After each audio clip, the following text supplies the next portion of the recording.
Listen, my friendship making skills are elite. I've gone international, baby. Me and my mom went to the island of Penghu for the firework festival. Best fireworks show I've ever seen in my life, by the way. But our Airbnb was on a corner of the island where there was no taxis. And we were staying in a homestay, not a hotel, so there was no one we could ask to call a taxi for us every day. So I was like, looks like we gotta make friends with the next taxi driver that we meet.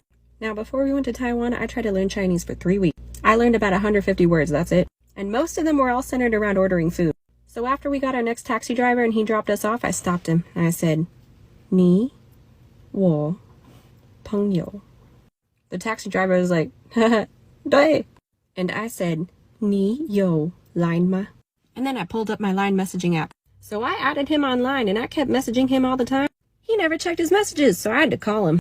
And that gave me a lot of anxiety. Because I can't speak Chinese and he couldn't speak English. But this is what our conversations would go like. 喂，你好. 你好. Like 3 sentences of Mandarin Chinese that I did not understand. 我正在喝咖啡. 咖啡哦. 对. Okay, how? And then I would just send him the location of wherever I was at, and it worked! And every time I got in the taxi cab, he would start speaking Chinese a lot. And I wouldn't understand any of it, but I could understand the words 美国朋友 and Taiwan 朋友. And I'm pretty sure what he was saying is that the USA and Taiwan are friends in real life, and me and him were USA-Taiwan friends. Anyways, the second day he taxied us, he asked to take a picture together. And then he sent them to me online. Look how cute my Penghu Pengyo is. Well, like the third day he called me and he said a bunch of stuff in Chinese that I did not know what he was saying, but he did say the word Mei Mei.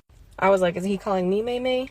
Why was he talking about a Mei Mei? But then I walked down from my homestay and there was a lady that looked just like him. And even though he couldn't take us around that day, he sent his sister, who wasn't even a taxi driver. Well, the very last day I asked him if he could take us to the airport. And when we arrived at the airport, he gave me and Mom one of these. It's like a Taiwan bill with 100 years of the founding. It was so sweet. Well, I thought after I left Penghu, maybe our friendship would end. No, twice a week he sends me good morning texts. And sometimes he sends me pictures of him on his motorcycle. Look at him go. So I send him stuff back like me feeding a hippo. I mean, he keeps up more with me than my own family does.